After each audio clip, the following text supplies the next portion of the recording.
الحمد لله وحده والصلاة والسلام على من لا نبي بعده أما بعد سو دوادا ودي حيستا ويدي حيسي الله إذن جعلاضو ميلو البوشوكتانا إذن كو حفظو وريا الباب كي قاحد هني سوقل السيرة دي النبي قام بالله بيا شبق يبوق ومباهنين أوكي waxaan bilaabanaynaa siiradii nebiga sala allahu calayhi wasalam qeybtii labilaatanaad baan filaya inay tahay haddii aynan ahayna isaxa insha allahu tabaaraka watacaala idinka ayaa inoo xafidsanay waxa weeyaan hadda waxaan soo maraynaa gabagabadii siirada waxaa inoo hadhay iminka waxaan ka sheekeyn doonaa munaafiqiintii iyo caaisho waxyaaba lagula kacay iyo fatxu maka yacni waxyaabihii sababay insha allahu tabaaraka watacaala ka ku xigana waxaan ka dhigi doonaa fatxu maka iyo geeridii nebiga iyo xajatul widaac insha allahu tabaaraka watacaala waxaa inoo hadhay keliya taa laba video haddaan doono hal video ayaan kasoo wada dhigi doonaa oo dhammaystiran biidni illaahi tabaaraka watacaala si aan ugu diyaar garowno muuqaaladii ramadaanta waqtina aan u helno insha allahu tabaaraka watacaala siirada waa inaan horey iskaga dhammaynaa mana dhammayn karayo siirada oo dhan oo intan aan kasoo hadlay hadda waxa weeyaan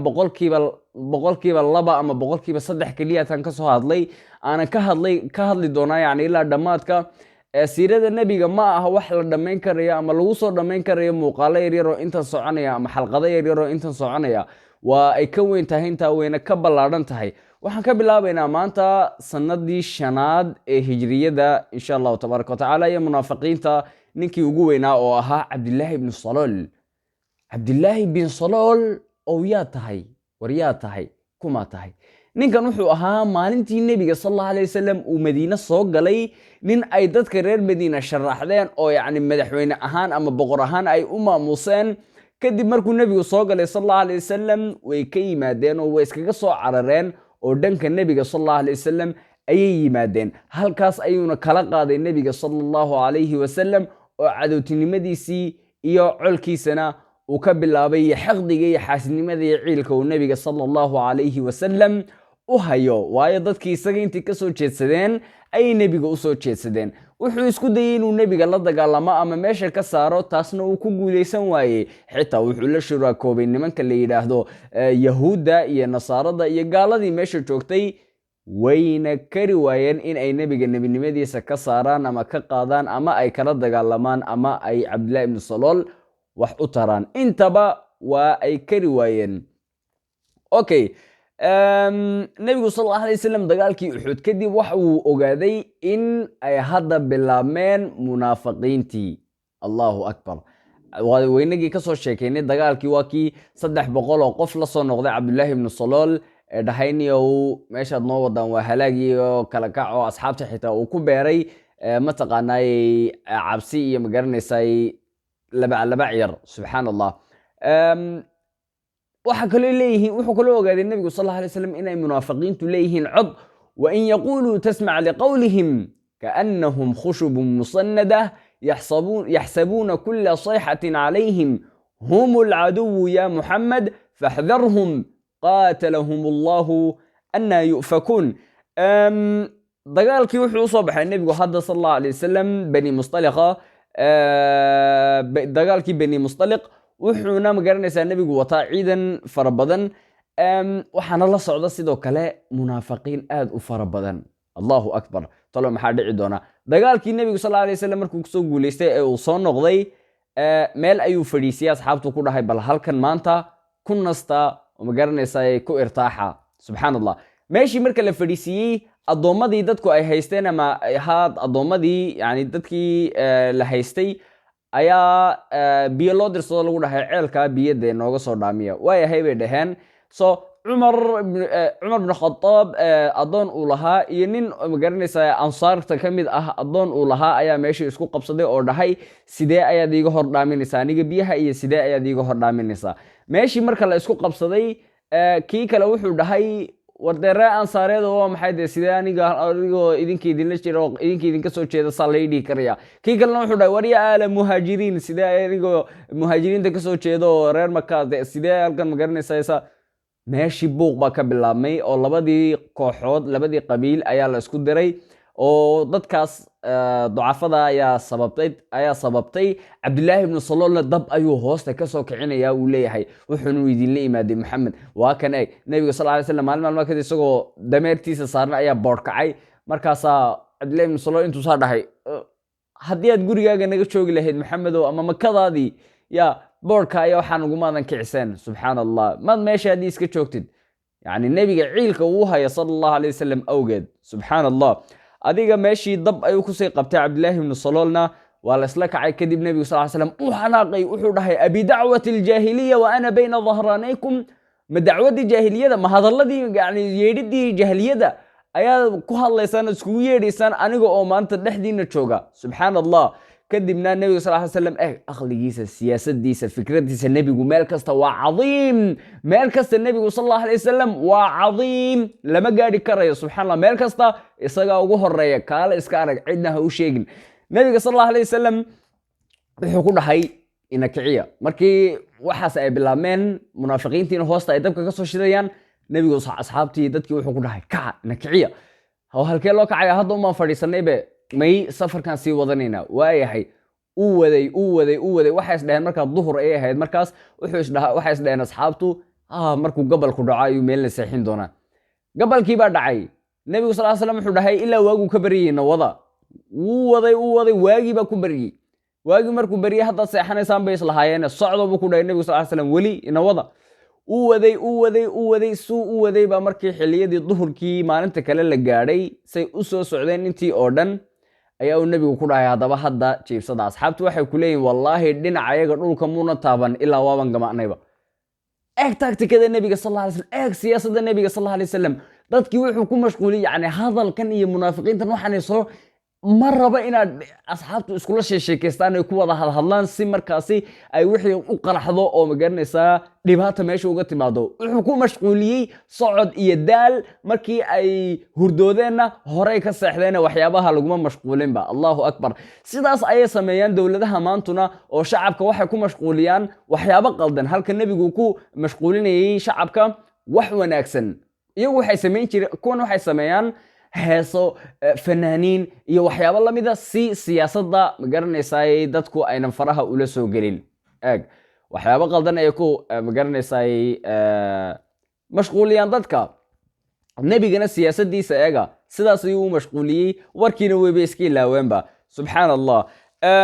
kaas wuxuu ahaa siyaasaddii nebiga iyo caqligii nebiga waxaan hadda u gudbaynaa mar kasta uu dagaal u baxaya nebigu sal allahu alay wasalam wuxuu u qori tuuri jiray xaasaskiisa midda raacaysa maanta ama dagaalkan u raacaysa waayo xaasaskiisa nebigu sal slam cadaalad ayuu ku waday oo yani marba mid ayuu kaxayn jiray qorituurku marba midda uu usoo baxo markan waxaa raacday nebiga sal alla alay wasalam caaisha radia allahu canha waxa weeyaan athar min maai zamzam waxay ka daahirsan tahay biyaha zamzamka sababtoo ah allah subxaanahu wa tacaala ayaa fowqa 7 samaawaat ka beri yeelay sheegayna in ay tahay beri oo ay ka beri tahay xumaan oo dhan allah ayaa daahir yeelay radia allahu canha wa ardaaha okay caaisha waxaa laga been abuurtay oo cabdillaahi ibnu saloolkan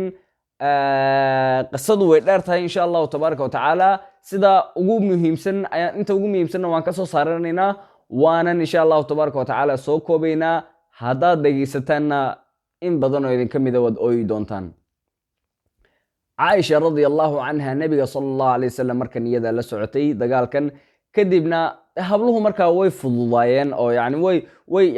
way fududaayeen kama wado way caqli yaraayeen yani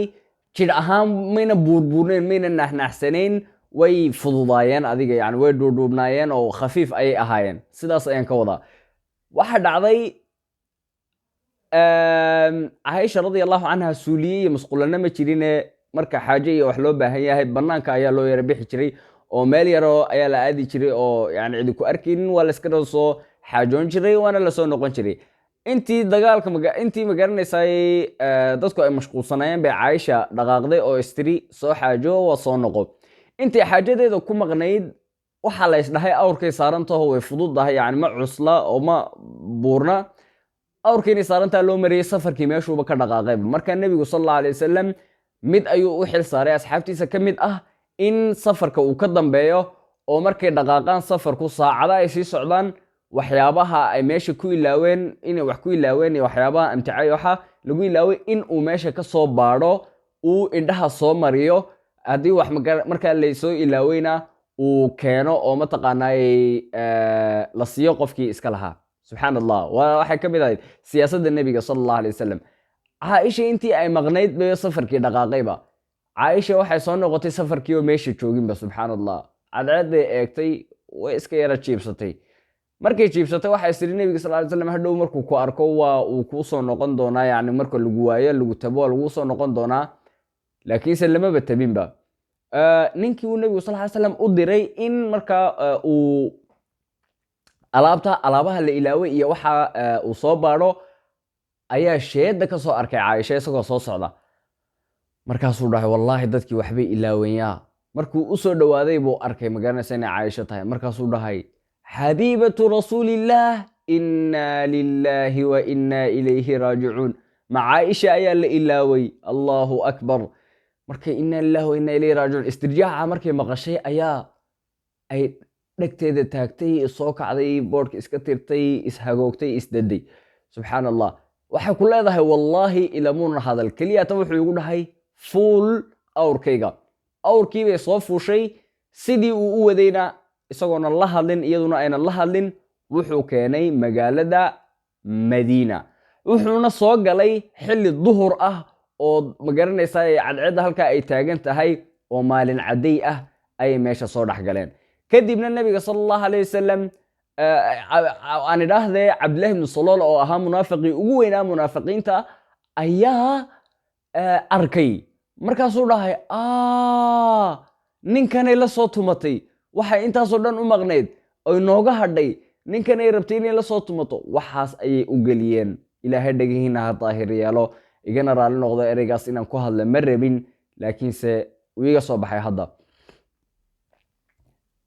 waxaasay la soo samaysay, qashinkaasay soo samaysay caaisha ayuu dhahay. subxaan allah. kadibna caaisha arrinta lamaba socotaba, magaaladii baa isla dhex qaaday. arrintaasay samaysay caaisha, saasaa ka dhacday, saasaa ka dhacday,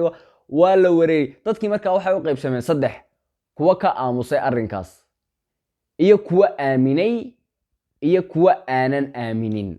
saddexdaas ayay u kala baxeen. kuwa ma aamininba, kuwana way aamineen wayna iska aamuseen. kuwana maynan aamusine hadalkiibay magaalada sii dhexgeliyeen iyagoonan aaminin. ay hadalkii magaranaysaa magaalada ku dhex faafiyeen. subxaan allah. caaisha warkan lamaba socotaba, maba ka war haysaba waxan, radia allaahu canha wa ardaa. maxaa dhacday? nebiga sala allahu alay wasalam buu warkii gaadhay. abubakar ayuu warkii gaadhay. magaaladii baa la isla dhex qaaday. abubakar aad ayuu u murugooday. abubakar xaaskiisa oo caaisho hooyadeed ahayd aad ayay iyadana u murugootay. waxa ay sameeyaan ma garanayaan. bil ayay arrintaasi socotay, waxyina soo degin. nebiga sal alla alay wasalam aad ayuu u murugoonayaa. wuxuu u yimaaday cumar, wuxuu ku dhahay cumarow ehelkayga ma waxaad ku og tahay waxaana khayr ahayn? markaasuu ku dhahay laa yaa rasuul allah, wallaahi haddii ilaahay baa kuu guuriyey. ilaahay haddii uu khayr kugu ogeyna oyna daahir ahayna kuumuuna guuriyeenba. subxaan allah. usaamuu u tegey nebigu sal alla alay wasalam, sidii si leeg buu ku dhahay isagoo ooyaya. jaariyadiisii buu u tegey nebigu sal alla alay wasalam, markaasuu ku dhahay sidaas. markaas iyaduna ku tiri sidii si leeg ay ku tiri wallaahi waxaan khayr ahayn kuma ogin, ilaahayna kumaba guuriyeen haddayna khayr lahayn, adigoo adharu nnaas ah, adiga oo magaranaysaa khayru khalqillaah ah, ilaahay kumaba guuriyeenba haddii arrintaasi ay dhacayso. subxaan allah. deetana nebigu sal alla alay wasalam mimbarkii ayuu soo fuulay. markaasaa wuxuu dhahay war nin ayaa igu dhibaya ehelkayga ee ninkaasiyaa iga qabanaya. asxaabi ba istaagoo wuxuu dhahay nebigii ilaahay hadduu reer ansaareed yahay anaa reer ansaareede ii sheeg, wallaahi anaa kurka ka jaraye. haddii uu yahay reer dows ama reer hebelna igu amar keliyata anaa kurka ka soo jaraye. mid qabiilku magac dhawe ka mida baa istaagoo wuxuu dhahay annaga reer qabiil seed uga soo jari karaysaa? markaasuu nebigu magaranaysaa uu dareemay inay qabyaalad meesha ka yara bilaabeen. markaasuu ku dhahay ma dacwaddii jaahiliyada ayaad mar labaad magaranaysaa rabtaan inaad ku dhaqantaan oad iskugu yeedhaan anigoo dhexdiina jooga? aamuso buu ku dhahay uuna kasoo degay mimbarko gurigiisu yimaaday nebiga sal ly slam. caaisha markaas way xanuunsato, xumad iyo xanuun yar baa helay. markaas waxay ka weyday nebiga sal ly slam lutfigii iyo siduu quruxda badnayd ula dhaqmi jiray markay xanuunsan tahay, u daryeeli jiray, yani u xanaanayn jiray ayay weyday. markaasaa waxay ku tiri nebigii ilaahayo ii idan aan hooyaday iyo aabbahay la soo joogay intaan xanuunsanaye. waayahay buu ku dhahay. way u timaaday. caaisha waxaan kama warhaysaba, waxaan laga sheegayay iyo waxaan magaalada loo geliyey kamaba warhaysaba, maba ogaba. kadibna nebiga sal alla alayh wasalam meel buu oohin la fadhiyaa, abubakar meel buu oohin la fadhiyaa, abubakar xaaskiisii oo caaisho hooyadeeda meel bay oohin la fadhiyaan. dadkii oo dhan hadalladanay isla dhex marayaan. ninka ma garanaysaa hadalkan faafinaya waa nin ka mid ah dadka uu abubakar radiallahu canh uu quudiyo ama cunto uu siiyo, yani hayo ee gurigiisa uu joogo. subxaan allah. deetana habeen habeenada ka mida ayaa ay soo baxday caaisha radiallahu canha oo ay la soo baxday ummu mastax ay la soo baxday oo la dhalatay ninkan warka faafinaya oo ah ibnu mastax. kadibna mise waxbay u ahayd, allahu yaclam. kadibna adiga caaishihii gabadhii ba isa soo raacay, xaajadooday rabeen inay soo gutaan. markay soo guteen kadibna waa ay soo noqdeen. markay dhexda kusoo jireen soo socodkii ayay ku tiri, gabadhii kale ayaa tiri halaka ibnu mastax. markaasay caaisha ku tiri naasaa maxaad u leedahay? waaba nin beder joogo, beder ka qayb galo, maadan ogin dadkii dagaalkii beder ka qayb galay dhammaantood inuu alle subxaanahu watacaala dembiyadoodii dhaafay, maxaasaa u leedahay? markaasay ku tiri wuxuu kaa sheegay ma ogeed caaishay, wuxuu kaa sheegay ninkaasi ma ogeed caaisha, oo muxuu iga sheegay saasii saasuu kaa idhi. ma anuu saas iga idhi haa, oo magaaladoo dhan baaba arrinkaa ku sheekaysanaysa. ma magaaladoo dhan haa. caaisha meeshii bay baroor la fadhiisatay iyadoo ooyeysay hooyadeed usoo gashay. markaasay ku tiri hooyo waa maxay waxaan la sheegayaa? markaasay islaantii markay aragtay inay caaisha ogaatay arrinkii iyadana oohin meesha la fadhiisatay. markaasaa qayladoodii abubakar oo korka ku tukanayey uu soo dhaadhacay, uu dhahay maxaad la qaylaysaan? markaasay ku tiri caaisha way ogaatay arrinkii laga sheegayey. kadibna abubakar radiallahu canhu isagana waa uu ooyey radiallahu canhu wa ardaah. wuxuuna dhihi jiray abubakar masiibo ka weyn masiibadii soo martay aalu abibakar weligeed ma garanaysaa cid ay martay ma garanayno. yacni weynida iyo masiibo ka weyn miyaa jirta? inantaadii oo nebi qabo ayaa nin wax la samaysay. subxaan allah. wallaahi waa ceeb aad u weyn oo munaafiqiintan iyo dadkan ay rabaan nebiga inay ku dhibaan sala allahu calayhi waaalihi wasaxbihi wasalam. xasan albasri raximahullah waxa uu leeyahay in ay beri tahay caaisha waxa koow caddayn u ah xilligay soo gashay maalin cadday ayuu ahaa. awrkood markay soo galayeen magaalada madiina ka soo galeen safarkoodii maalin cad ayay ahayd. hadday waxyaabaha inay soo samaysa u hadhay habeen iyo dhuumasho ayay kusoo geli lahayd. subxaan allah. inay markaa beri tahay maalin cadday inay soo gashay ayaaba caddayn ugu filan ayuu leeyahay. subxaan allah. laakiin dadkani dad wax fahmaya maaha.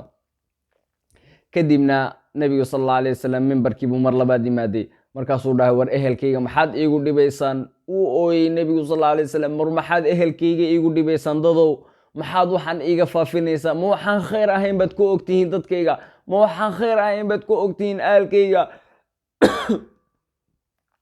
maxaad iiga faafinaysaan? kadib nebigu sal ly slam mimbarkuu iskaga soo dego suu u socday caaisha ayuu u yimaaday iyo hooyadeedii aabaheedoo gurigooda jooga. markaasuu ku dhahay caaishaay, nebiga ayaa ku dhahaya sala allah alay wasalam caaishaay,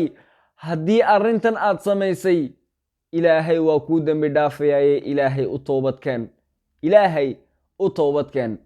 intay saa aabaheed u egtay bay ku tiri yaa abi ajib lirasuulillaahi sal alla alay wasalam, u jawaab nebiga sala allahu calayhi wasalam. markaasuu abubakar wuxuu dhahay wallaahi waxaan dhaho ma garanayo. markaas haddana tiri hooyo u jawaab adigu rasuulka ilaahi sal alla alay wasalam. markaasay tiri wallaahi waxaan rasuulku ku dhaha anigana ma garanayo. markaasaa caaisha radiallahu canha waxay tiri abuu yuusuf hadalkii uu dhahay umaan dhahayaa anigu, fa sabrun jamiil, samir qurux badan ayaan samrayaa. kadibna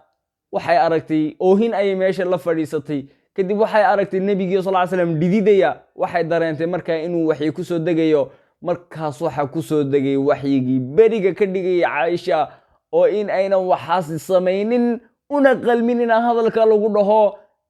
caddaynayey ee beriga ka dhigayay fowqa 7 samaawaat ilaahay maalintaas ayuu ka soo dejiyey ina aladiina jaa'uu bilifki cusbatun minkum laa taxsabuuhu sharan lakum bal huwa khayrun lakum likulli imri'in mima iktasaba min alithm allah subxaanahu wa tacaala ilaa aayadaha soo akhri subxaana allah ilaahay wuxuu leeyahay haddii aad mu'miniin tihiin maxaa marka arrimaha loo sheegay aad u dhihi weydeen xaaska nebigu waxaa ma samaynayso waxanina waa been abuurad aad u weyn haddii aydan taa samaynayna maxaad u keeni weydeen dadkii ma garanaysaayee hadalkaa sheegayey oo aad u keeni weydeen afar markhaati oo markaasi caddaynaya in mataqaanaa ku caddaynaya inay arrintaas samaysay caaisha subxaana allah sidii dee sharciga ahaa maxaa loo samayn waayey kadibna ilaahay wuu beri yeelay radia allahu canha wa ardaaha halkiina waa ay ku faraxday waxa islahayd iyadu caaisha radia allahu canha nebiga ilaahay wuxuu tusi doonaa riyo ama ma garanaysaa waxa ismaynan dhahaynin aayaad qur'aana ayaa ku beri yeeli doona oo ilaa yowmi alqiyaama la akhrinayo subxaana allah laakiinse taas ayaa dhacday ilaahay ayaana beri yeelay radia allahu canha wa ardaaha nebigu haddaba sal allahu alay wasalam wuxuu leeyahay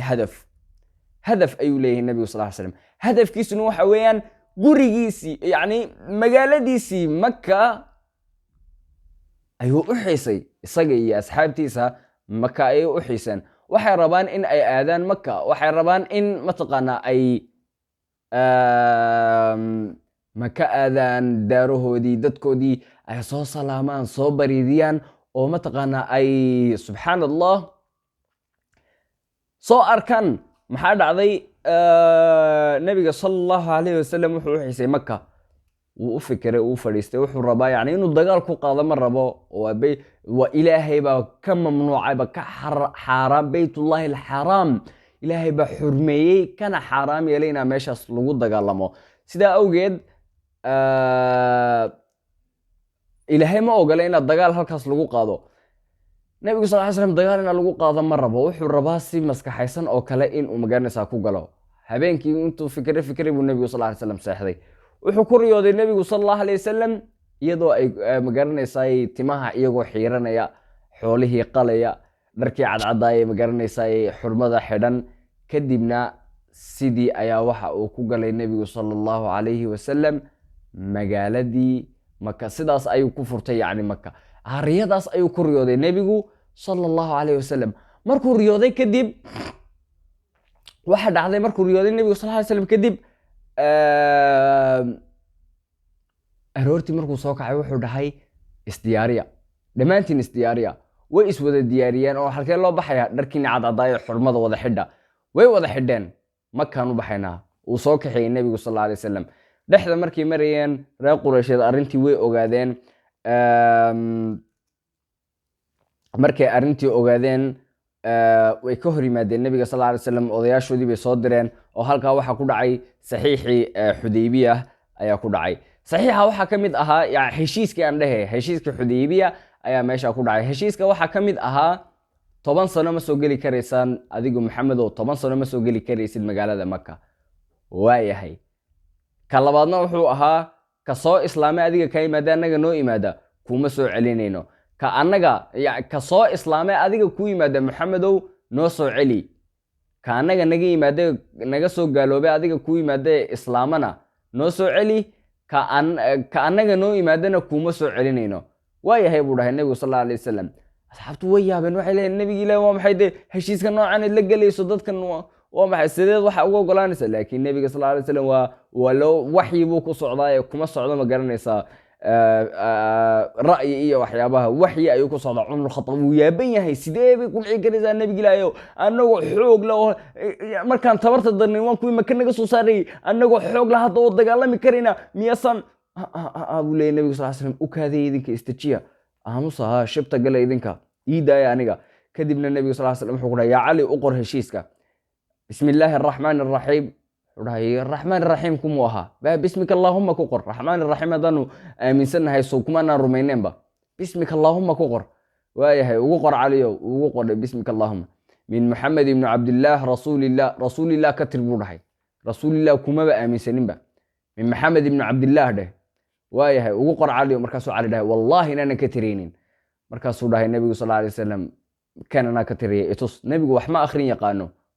waxba akhrin yaqaano waana sharaf bay u tahay nin aanan waxba akhrin aqoonin oo cilmiga saa u weynaya kitaabka qur'aanka ee lagu soo dejiyey ma garanaysaa waxay ka mid tahay yani mucjizooyinka nebiga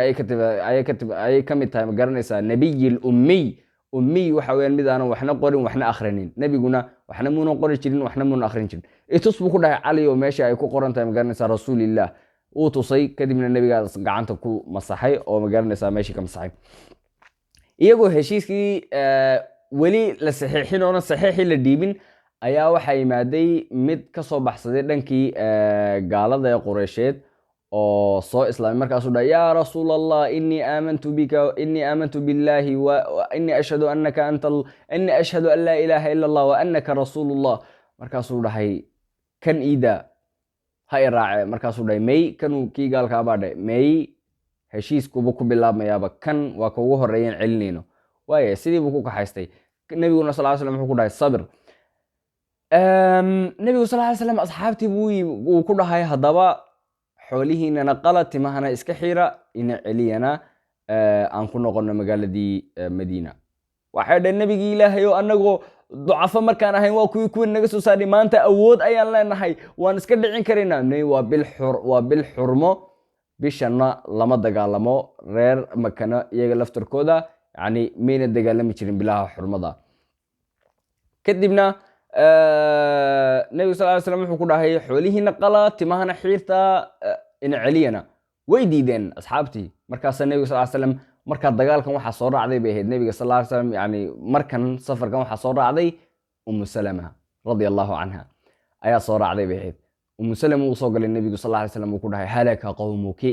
qoomkaagii wuu halaagsamay waxay rabaan inay ballanka ka baxaan subxaan allah oo ay ma garanaysaa ballanka aan la galay dadka inay ka baxaan ay rabaan markaasay ku tiri nebigii ilaahay eeg fikirka say ula shuuraysay nebiga sal ly slam ula talinaysa eeg hablaha dadka qaarkood hadda waxay dhahaan ma garanaysaa la tasho haweeneydaada kadibna ma garanaysaa waayahay un ku dheh kadibna adiga go-aanka gaadh go-aan khilaafsan go-aankeeda gaadh subxaan allah war haweenka ra'yigoodu waa xikmad ka qaata dhegaysta la sheekaysta la shuureeya la tashada waa xikmad subxaan allah nebigu sal slam waxay ku tiri umu salama nebigii ilaahayow intaad amarta halkana soo fadhiine adigu marka koowaad intaad dhexdooda fadhiisato timaha iska xiir xoolahaagana qal markay ku arkaan iyagana way samaynayaan wuu dhahay nebiga sal slam uu soo baxay hortoodu timaha lagaga xiray nebiga sal alay wasalam xoolihiisiina uu ku qolay asxaabtii oo dhanna sidaas ayay sameeyeen ra'yigii umu salama markaas wuxuu noqday ra'yi aad u qurux badan oo ballankiina badbaadiyey oonan la burinin allahu akbar waxaa ku soo degtay markaa nebiga sal alla alay slam suurat lfatx إنا فتحنا لك فتحا مبينا ليغفر لك الله ما تقدم من ذنبك وما تأخر إلى آخر الآيات آخر سورة waxaad soo gaadhaysaa ma garanaysaa لتدخلن المسجد الحرام إن شاء الله آمنين محلقين رؤوسكم ومقصرين لا تخافون فعلم ما لم تعلموا فجعل من دون ذلك فتحا قريبا هو الذي أرسل رسوله بالهدى ودين الحق ليظهره على الدين كله وكفى بالله شهيدا محمد رسول الله والذين معه أشداء على الكفار رحماء بينهم تراهم ركعا سجدا يبتغون إلى آخر الآية آياتها سيسودقي asxaabtu waxay leeyihiin waa maxay fadxigani waxa laga hadlayaa soo naga noqonaynaba way soo noqdeen waxay ku leeyihiin asxaabta qaar waxaan soo noqonay annagoonan islahayn fadxi ayaa dhici doona allahu akbar magaalada maka markaa waxaa ku nool laba qabiil waxaa la dhahaa bani qusaaca qabiilna waxaa la dhahaa bani bakr bani qusaaca way islaameen awoodna way ku dhex yeesheen magaalada maka laakiinse nebigu uma tegi karaan sal alla alay wasalam oo dee heshiis buu ku jiraa nebigu sal alla alay wasalam qofkii soo islaamay ku yimaaday inaad soo celiso bani bakrna waxa weeyaan waa gaalo oo quraysh ay magaranaysaa xiriir hoosaad isla leeyihiin kii reer bani bakr u weynaabay ayaa magaranaysaa ay u tegeen oo waxay ku dhaheen dee reer bani qusaaca waa kuwan inta islaamay nagu soo xoogeysanaye inaan la dagaalanaa rabnaayo aan ilaahu kaga sino aan yani awood inaynan isbidin mar dambe masaas ahaa waaye la dagaalamo buu dhahay quraysh bay u yimaadeen waxayna ku dhaheen quraysh waxaan rabnaa inaan raggaa la dagaalano dee markaasina waxay dhaheen ma inaad la dagaalantaan ba rabtaan ha la dagaalamo buu dhahay bay dhaheen qurayshna annagana maxamedna ballanka waan uga baxaynaa idinkana waan idin hiilinaynaa subxaan allah masaas ahaa waayahay weerar bay soo qaadeenoo meer la dhaho watiiq oo u dhow kacbada ayaa markaas ay deganaayeen bani qusaaca halkaas ay magaranaysa ay joogeen weerar bay kusoo qaadeen weerarkii markay kusoo qaadeen dadkana diyaar maynan ahayn dhanka kacbada u orda bay dhaheen dhankii kacbaday u ordeen waayo kacbada qofka gala laguma dili jirin oo kacbada way sharfi jireen waayo waa baytullahi alxaraam ahmiyadda uu leeyahay iyo magaranaysaa fadligeedana waa ay siin jireen inkastoona wada siin jirin haddana way siin jireen markii ay xaramka ka galeen waxay isku dayeen inay macal xaramka kula dhex dagaalamaan oo sharcigii xaramka iyo sharaftii xaramka xitaa la ilaawo subxaan allah xaramkiiba cikrima ibnu abi jahl ayaa wuxuu dhahay ku dila xitaa xaramka dhexdeeda abi sufyaan baa istaago wuxuu dhahay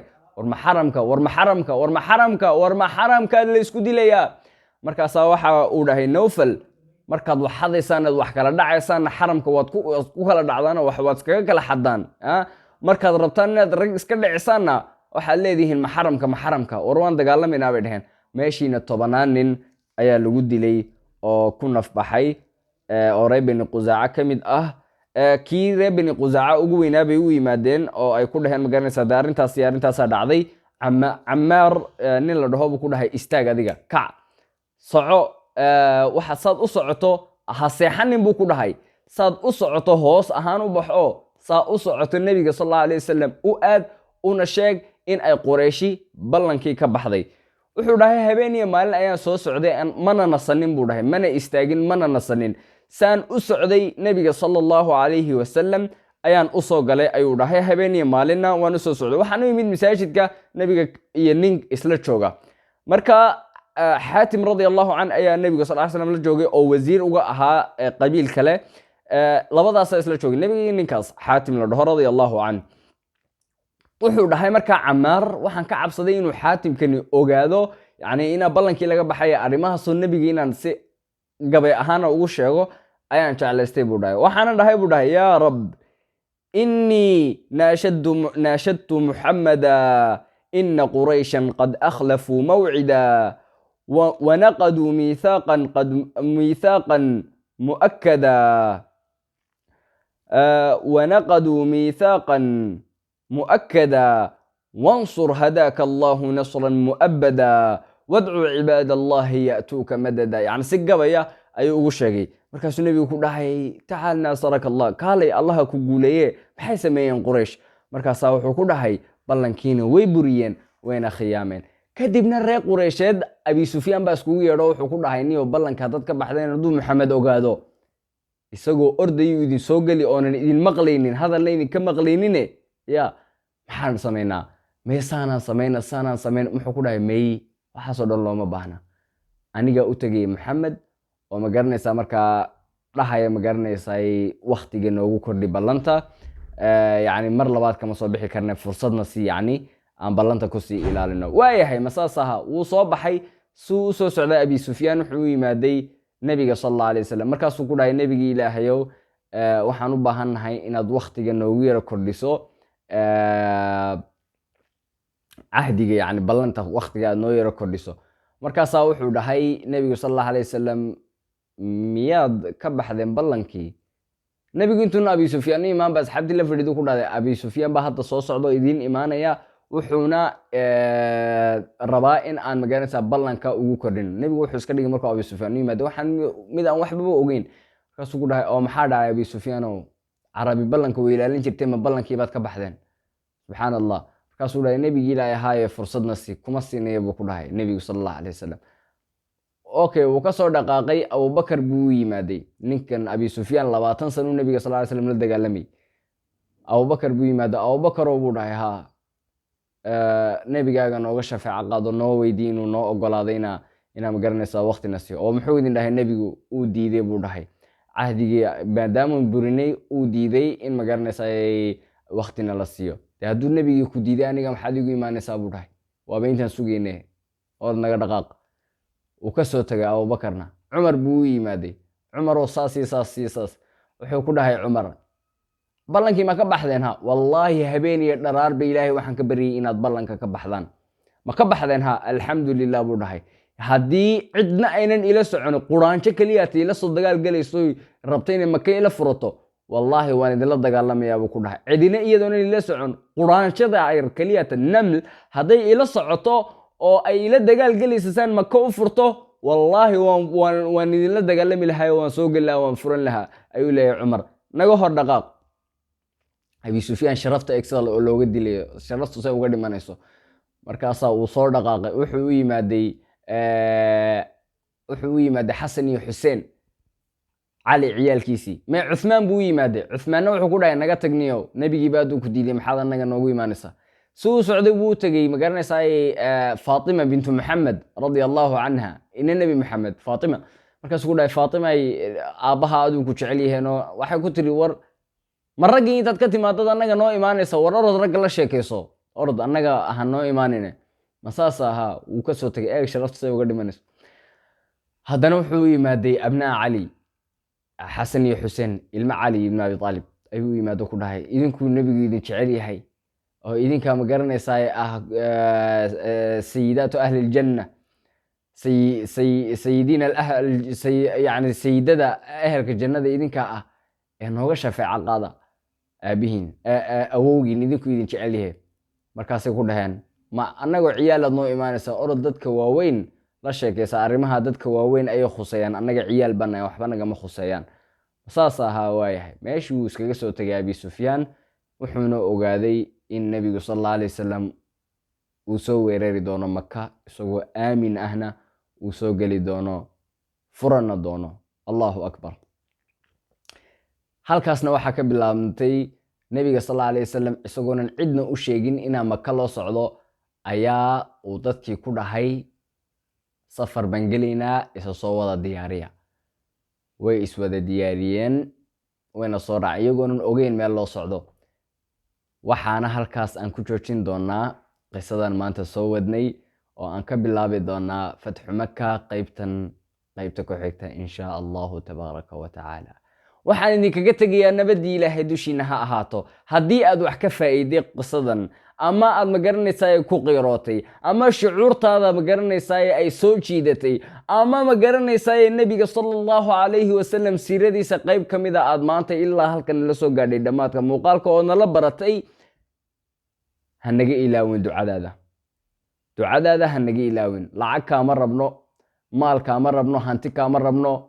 bes noo ducee. nebigu sal alla alay wasalam wuxuu dhahay, qof markuu abaal idiin galo u abaalguda. abaalgudka haddaydan hadiyad ama waxyaabasa haddaan ugu abaalgudi karayn ama maal, u duceeya. marka anigu wax kale idinkama rabo aanan duco ka ahayn. ducadiina ha naga ilaawina. meel walboo joogtaan allah idinku xifdiyo, khayr adduunya khayr aakhira allah idin siiyo. waxaan ka bilaaban doonaa qaybta ku xigta fatxu maka in sha allahu tabaaraka wa tacaala, iyo geeridii nebiga, iyo xajatulwidaac iyo geeridii nebiga in sha allahu tabaaraka wa tacaala. waana soo gebagabayn doonaa siirada nebiga sal alla alay wasalam intaan anigu markaa ka karayey, ilan ma wada gaadhine. hore u socda ku saliya nebiga oo idinkaa xilligay idiin tahay oo nuuri. salaamu calaykum waraxmat ullah.